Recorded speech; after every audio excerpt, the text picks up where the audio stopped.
Assalamualaikum warahmatullahi wabarakatuh. Halo guys, perkenalkan nama saya Adelang Reni. Di sini saya akan membawakan materi mengenai enhancement theory. Nah, sebelum kita masuk ke materi enhancement theory, di sini aku akan menjelaskan kepada kalian latar belakang daripada enhancement theory itu sendiri. Nah, berikut adalah penjelasannya. Nah, latar belakang dari enhancement theory itu sendiri adalah ketika kita melakukan kegiatan, komunikasi menjadi hal utama yang sangat diperlukan untuk kita menjalin hubungan dengan individu lainnya. Mengapa begitu? Karena komunikasi digunakan untuk menyatakan dan mendukung identitas diri kita serta membangun kontak sosial di sekitar kita untuk mempengaruhi orang lain dan membuat mereka merasa berpikir atau berperilaku seperti apa yang kita inginkan. Maka dari itu ada yang dinamakan enhancement theory. Ini digunakan untuk memahami proses pengorganisasian yang terjadi dalam organisasi agar kita dapat menghadapi adanya perubahan lingkungan.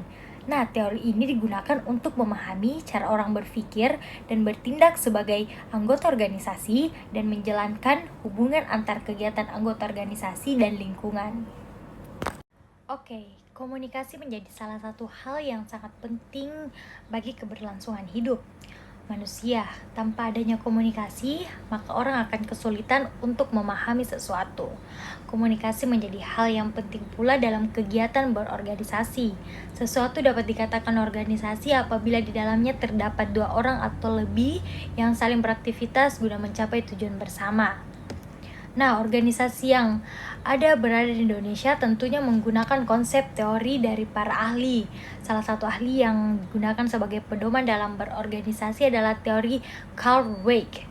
Nah, teori yang dicetuskan oleh Weick adalah teori informasi. Pada titik fokus pada teori ini berdasarkan pada pentingnya lingkungan organisasi. Nah, selain itu, terdapat perhatian khusus pada teori ini, yaitu pertukaran informasi dan kemudian bagaimana para anggota kelompok mengambil langkah dalam memahami informasi yang ada di sekitarnya. Komunikasi dengan teori informasi ini masih sangatlah erat kaitannya karena Weick menjadikan komunikasi sebagai dasar dalam pengorganisasian manusia. Nah, kunci dari teori yang dicetuskan oleh Weick adalah equivality, yang berarti terdapat sebuah ketidakpastian, komplikasi, ambigu, dan kekurangan prediksi, maka komunikasi berperan sangat penting dalam teori ini. Karena Weick mencoba untuk mentransformasikan informasi yang ambigu agar mampu dipahami oleh anggota organisasi.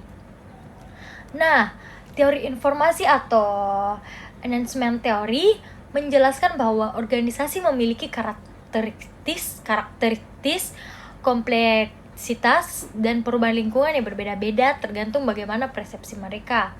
Nah, hal tersebutlah berpengaruh terhadap sebuah organisasi karena tidak hanya dibentuk berdasarkan struktur saja, namun berdasarkan aktivitas komunikasi yang terjadi. Nah, berdasarkan penjelasan saya tadi, kebijakan organisasi menurut Weick, enhancement theory, dia menyetujui apabila sebuah perusahaan menggunakan teori ini. Hal tersebut dikarenakan akan mempermudah organisasi dalam menjalankan tugas dan fungsi organisasi sesuai dengan tujuan dibentuknya organisasi tersebut. Apabila sebuah organisasi menggunakan teori ini, maka organisasi ini akan berjalan lancar sesuai dengan target dan tujuan mereka. Komunikasilah yang menjadi keutamaan dalam kesuksesan dalam mencapai tujuan organisasi. Nah, ketika kita menggunakan komunikasi,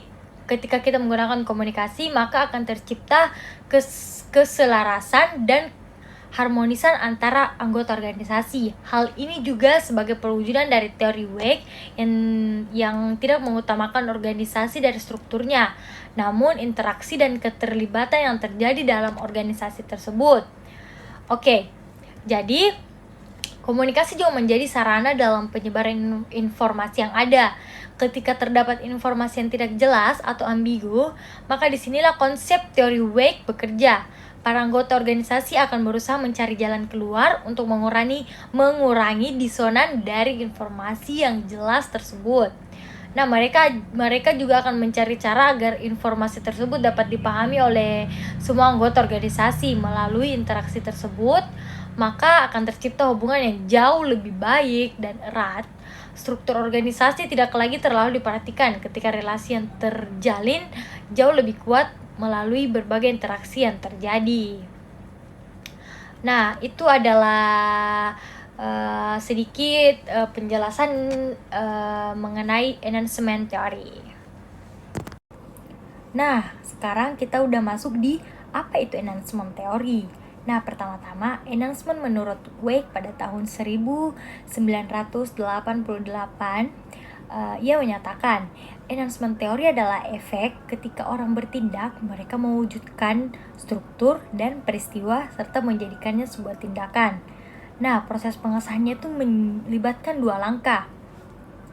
Yang pertama adalah peran konsepsi digunakan untuk menyisihkan sebagai bidang pengalaman untuk diperhatikan lebih lanjut, yaitu persepsi terfokus pada rangsangan yang telah ditentukan.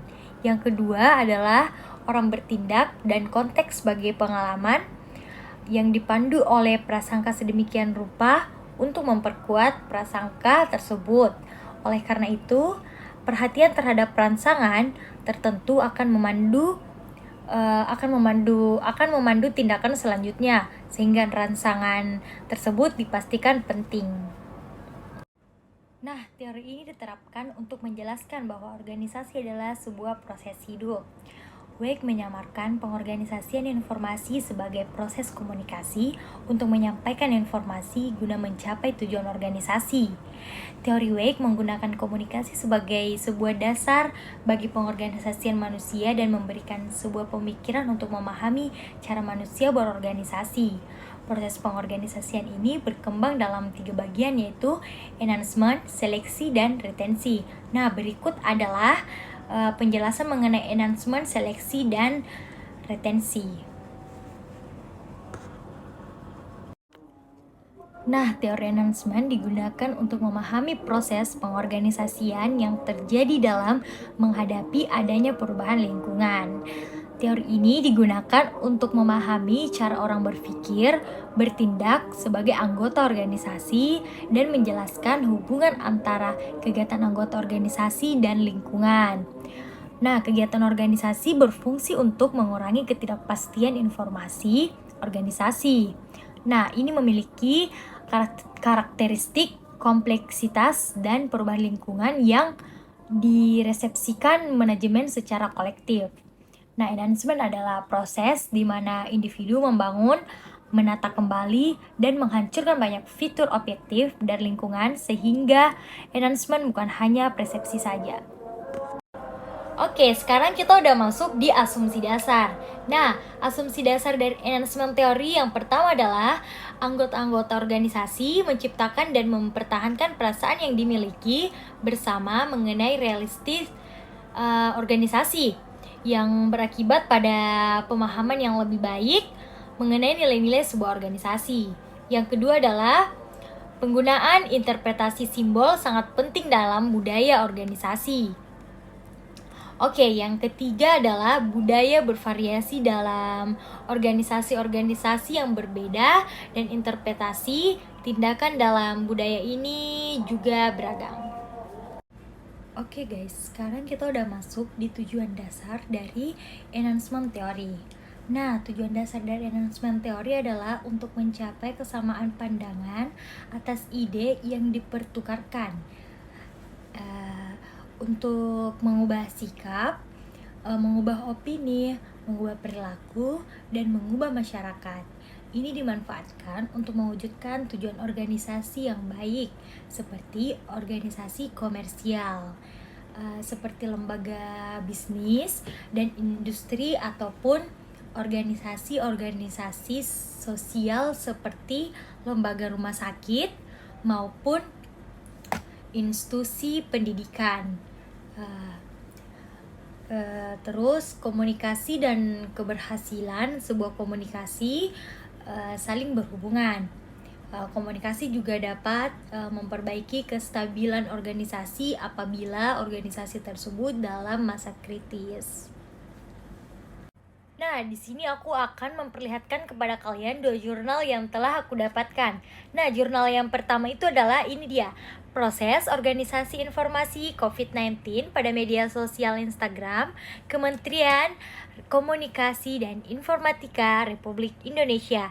Nah, dari jurnal yang pertama aku dapatkan ini dan yang aku tangkap adalah mereka itu lebih fokus terhadap pentingnya komunikasi di dalam organisasi agar menghilangkan ambiguitas, atau dengan kata lainnya agar keraguan mereka hilang terhadap informasi yang khususnya mengenai COVID-19 pada konten Kominfo di media sosial Instagram.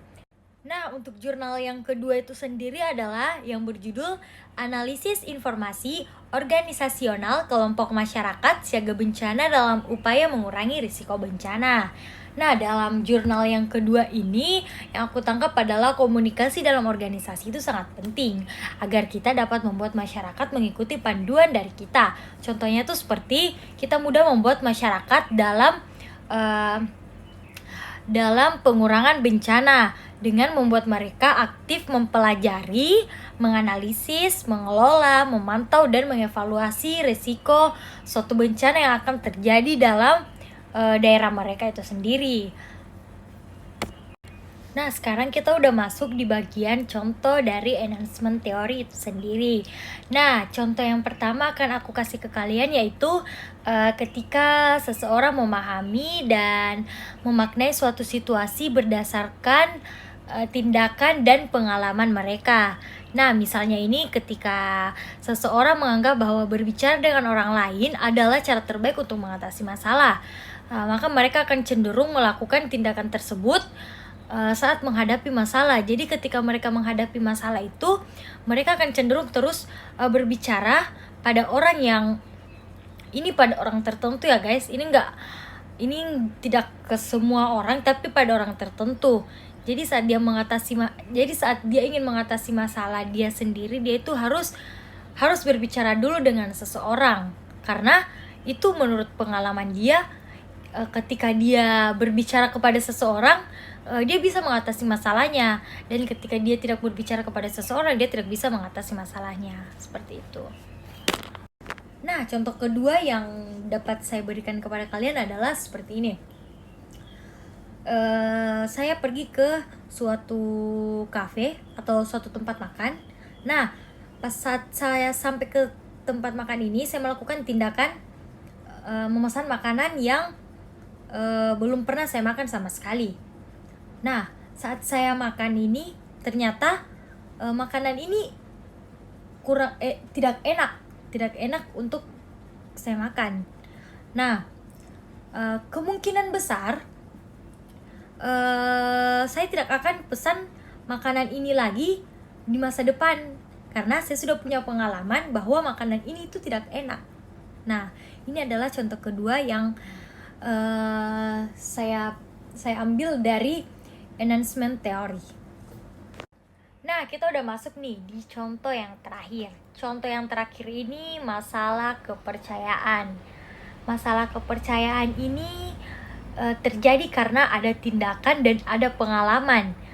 Contohnya itu ketika kita merasa bahwa kita udah percaya banget nih sama orang, dan ternyata di belakang kita itu orang ini ngelakuin tindakan yang membuat kita tuh udah gak bisa percaya lagi sama siapapun karena satu tindakan yang telah orang ini lakukan. Sehingga ini yang memperkuat pemahaman kita tentang dunia itu gak bisa dipercaya gitu. Terima kasih.